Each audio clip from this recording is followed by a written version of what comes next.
Assalamualaikum warahmatullahi wabarakatuh. Jumpa lagi dengan kita di Trik Belajar Channel bersama saya Yasin Yusuf. Gimana kabarnya teman-teman? Sehat semuanya ya, amin ya robbal alamin. Nah, di video kali ini saya ingin melanjutkan pembahasan soal tentang tryout ya, tryout yang kedua, tes perangkat desa. Kita mulai dari bagian yang pertama, yaitu soal nomor 1 hingga soal nomor 10. Nantinya ya, di video selanjutnya kita akan biasa maraton dari soal 11 sampai 20 dan seterusnya sampai 100. Semoga bisa memberikan manfaat kepada teman-teman yang sedang mempersiapkan ujian perangkat desa.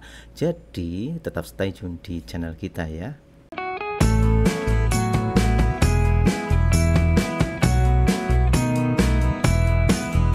Sebelum kita bahas soalnya, seperti biasa kita ucapkan selamat ya, selamat dulu kepada teman-teman subscriber yang sudah lolos. Di sini ada akun yang namanya lagi maem ya, lagi makan ini ya.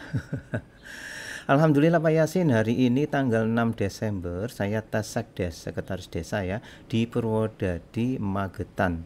Dapat nilai tertinggi, tinggal nunggu pelantikan tanggal 15. Terima kasih videonya ya. Alhamdulillah dia bisa lolos ya di Magetan, Purwodadi Magetan. Berkat Bapak saya jadi tahu mengenai pemerintahan desa yang sebelumnya nggak tahu sama sekali ya. Alhamdulillah channel yang saya bikin ini membuat teman-teman yang sebelumnya belum tahu yang namanya tentang pemerintahan desa, alhamdulillah setelah belajar tahu gitu ya, dan sudah dibuktikan oleh Mas Lagi Maem gitu ya. Selamat untuk akun yang bernama Mas Lagi Maem. Kemudian ada lagi Hailel ya, Hailel ya. Makasih Pak Yasin, saya lolos jadi perangkat desa dari belajar di channel Bapak untuk jabatan Kadus. Kemarin tidak ada tes pidato, tes komputer dan wawancara, hanya chat saja. Oh, ternyata tidak ada pidato dan kemudian tidak ada komputer ya. Namun tiap desa beda-beda ya, tiap desa beda-beda, makanya teman-teman itu harus mencari kisi-kisi yang mencari kisi-kisi dari masing-masing kabupaten ya. Cari di video ini ya, di video ini sudah saya cantumkan bagaimana cara mencari kisi-kisi gitu ya. Kemudian ada lagi ini dari Ingrafika ya, Ingrafika, akun yang bernama Ingrafika. Alhamdulillah kemarin tanggal 4 Desember 2021 saya habis tes perangkat desa KUR keuangan di daerah saya.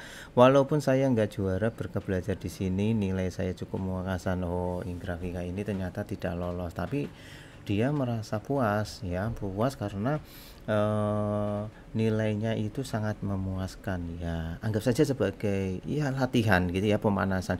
Nanti ketika ada lowongan kembali ya, hajar kembali gitu ya.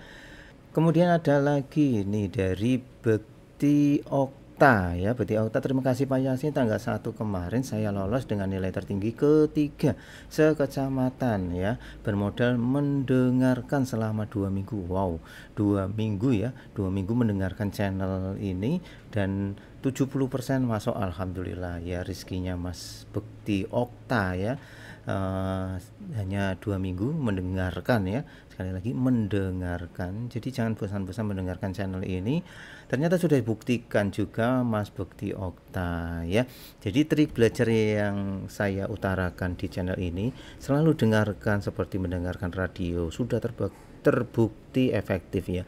Dulu saya juga seperti itu, teman-teman yang lolos juga seperti itu, alhamdulillah. Oke, kita langsung menuju ke tryout yang kedua ya. Soal nomor 1, peraturan yang dianggap sebagai suara hati manusia, aturan hidup tentang perilaku baik dan buruk berdasarkan kebenaran dan keadilan disebut A. Norma agama, B. Norma kesusilaan, C. Norma kesopanan, D. Norma keadilan, dan E. Norma hukum. Jawabannya adalah iya, jawabannya adalah norma kesusilaan yang B ya. Jadi norma kesusilaan adalah peraturan yang dianggap sebagai suara hati manusia gitu ya, kemanusiaan. Aturan hidup tentang perilaku baik dan buruk berdasarkan kebenaran dan keadilan gitu ya. Lanjut soal nomor 2. Monarkisme merupakan paham di mana kerajaan merupakan sumber utama dari kesejahteraan negaranya. Negara yang menerapkan ideologi ini adalah A. Amerika Serikat, B. Australia, C. Brunei Darussalam, D. Rusia, dan E. Jerman. Jawabannya adalah jawabannya adalah Brunei Darussalam ya. Jadi Brunei Darussalam itu menganut monarkisme, yaitu suatu paham di mana kerajaan merupakan sumber utama gitu ya. Dari kesejahteraan negaranya. Negara yang menerapkan ideologi salah satunya adalah Brunei Darussalam. Nomor 3. Secara harfiah Pancasila itu diartikan A. 5 pedoman kebangsaan, B. Dasar yang memiliki 5 unsur, C. 5 komponen penting, dan D. 5 unsur hidup manusia. Falsafah yang dimiliki 5 pedoman bernegara. Jawabannya adalah yang B. Dasar yang memiliki 5 unsur. Itu secara harfiah ya, Pancasila itu diartikan dasar yang memiliki 5 unsur. Nomor 4. Judul pidato yang disampaikan oleh Soekarno dalam sidang Dokuritsu Junbi Chosakai, bahasa Indonesia Badan Penyelidik Usaha Persiapan Kemerdekaan ya, BPUPKI, pada tanggal 1 Juni 1945. A. Lahirnya bangsa Indonesia, B. Kesaktian Pancasila, C. Lahirnya Pancasila, D. Pedoman hidup berbangsa, dan E. Falsafah hidup Pancasila. Jawabannya adalah lahirnya Pancasila ya. Nah, kalau seperti ini kalau tidak belajar ya amat susah ya. Ini karena hampir mirip semua gitu ya. Apa lahirnya, kesaktian ya gitu kan. Nah, ini kan susah ya. Nah, makanya pentingnya belajar di sini gitu ya. Jadi lahirnya Pancasila, judul pidato yang disampaikan oleh Soekarno dalam sidang Dokuritsu Junbi Chosakai ya, pada tanggal 1 Juni disebut lahirnya Pancasila. Lanjut, nomor 5. Suka memberi pertolongan kepada orang lain agar dapat berdiri sendiri merupakan nilai yang terkandung dalam Pancasila. Sila A pertama, B kedua, C ketiga, D keempat, dan E kelima. Jawabannya adalah jawabannya adalah yang E, yang kelima ya. Jadi suka memberi pertolongan kepada orang lain agar dapat berdiri sendiri ya, merupakan nilai terkandung Pancasila, sila ke-5. Soal nomor 6. Tanggal 10 Januari 1950 dibentuk panitia teknis yang tugasnya Presiden Soekarno untuk merencanakan, merancang, dan merumuskan gambar lambang, ya bukan lambing ini ya, lambang negara yang dinamakan A. Panitia 8, B. Panitia 9, C. Panitia Lencana Negara, D. Panitia Pembangunan, dan E. Panitia Lambang Negara. Jawabannya adalah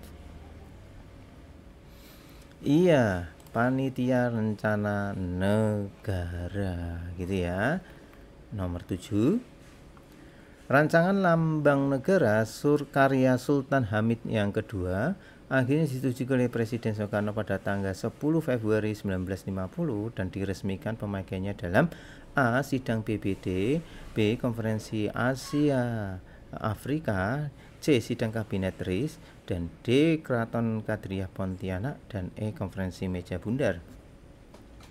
Jawabannya adalah yang C. Sidang Kabinet RIS gitu ya.